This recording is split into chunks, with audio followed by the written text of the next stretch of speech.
Let's go into antitrust and Qualcomm and the FTC. Okay, after years, the FTC, after being punched in the nose by the Ninth District Court of Appeals, said we're not going to go back to the well and try to go back after Qualcomm. The FTC press release was kind of snarky, talking about forces out there that don't make sense. Well, that force was the FTC case getting tossed by the Ninth District. And this goes all the way back to the FTC suing Qualcomm with a complaint that was driven by Apple, Samsung, and even Huawei. And, here we are at the final conclusion of that. And the Ninth Circuit Court of Appeals said that Qualcomm was not using monopolistic power to harm competition or harm the consumer.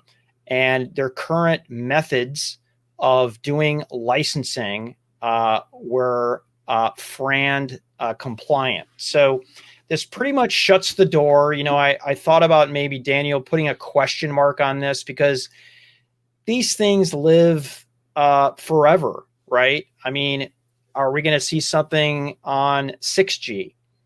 Probably. Was this that the FTC had its hands full with Facebook and Apple and Amazon? I don't think so. The government has, in some cases, it seems like unlimited resources to go after people. I don't think that's the case. Heck, I'd hate to get a target on my back. But if you remember, too, the Department of Justice actually came out and said, that the FTC ruling was odd, which you never see. And this even goes all the way back to, I called it a clown show. One of my, I don't know if it's my most proud moment I've had in my Forbes article, calling the FTC case a clown show, but it had all these weird things, right? It came in right at the very end of the Obama administration. They didn't even have all of the folks on the board to make the vote, right? Because they had left and came in the last days of the administration. And I also remember the weird thing, and I was, Daniel, I've talked about this before. I was what they call a key witness on AMD versus Intel and KFTC and EU versus Intel. I got grilled for 24 straight hours by Intel lawyers, which was fun. So I learned a little bit about antitrust face-to-face. And one of the things is that to monopolistic behavior is you actually harm a consumer. So did prices go up? Did innovation slow down? FTC never had evidence. They had a theory of evidence against that. The other thing is, hey, was competition harmed? Well, Apple actually shifted to Intel. There was competition out there. And look at MediaTek today on 5G. Last time I checked, MediaTek was doing pretty well with 5G. And Huawei, if they could actually get fab space, would be doing even better with their own designs. Samsung has their own 5G design. So net, the burden of proof was never there. There was this theory of potential theory of damages, not real damages. So anyways, it's over. Is it over? I don't know. Maybe in 5-10 years, it'll rear its ugly head again. Look, when it comes to antitrust and regulators, it's never really over. But this particular case, the time expired for the FTC to appeal. This means that it would have to be a new case with new evidence that's different enough from the last case that it warrants presentation. If the FTC decides it has that case, I'm sure it will find a way to bring that case to light.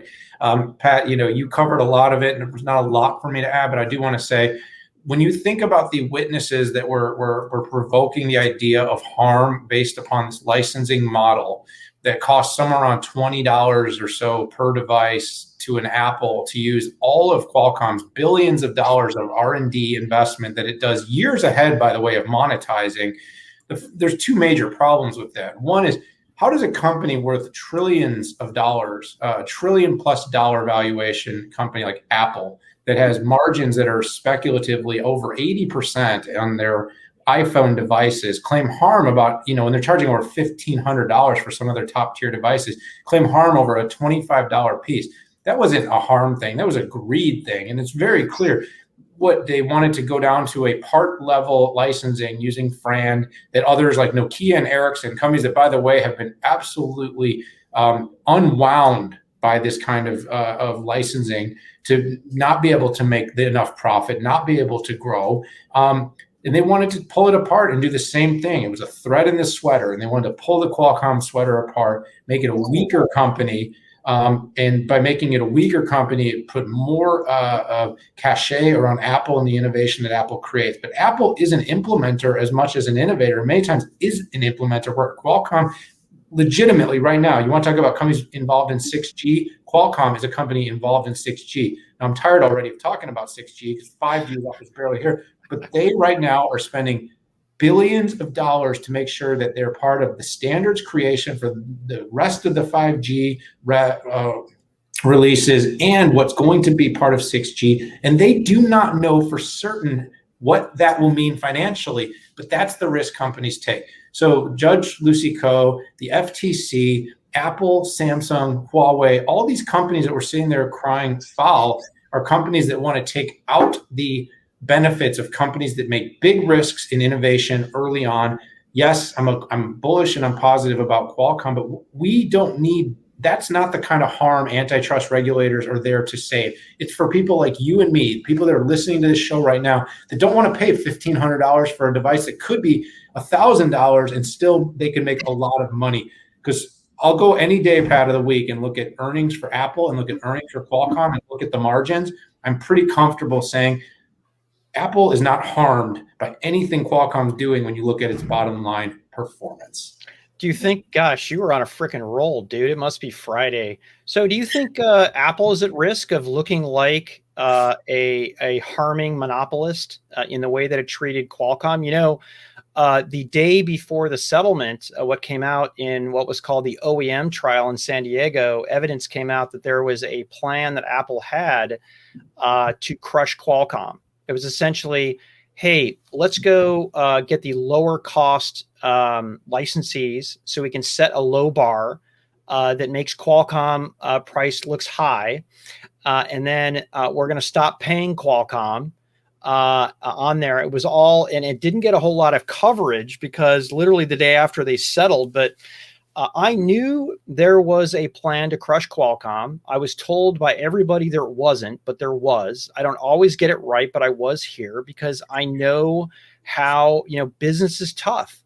And Apple is one of the fiercest competitors out there, even though they're a juggernaut in terms of size. They are fierce, and they would have crushed.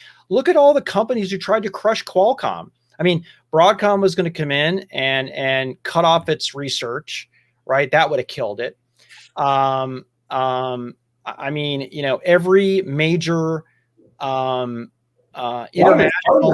trust came in. I mean, a lot of their partners. I mean, these OEMs are deep Qualcomm partners, but all of them benefited to see a weaker Qualcomm. But the U.S. and the innovation ecosystem of the U.S. does not benefit. It is one of the national treasures of innovation here in the U.S., and it would be a very risky thing for regulators to try to,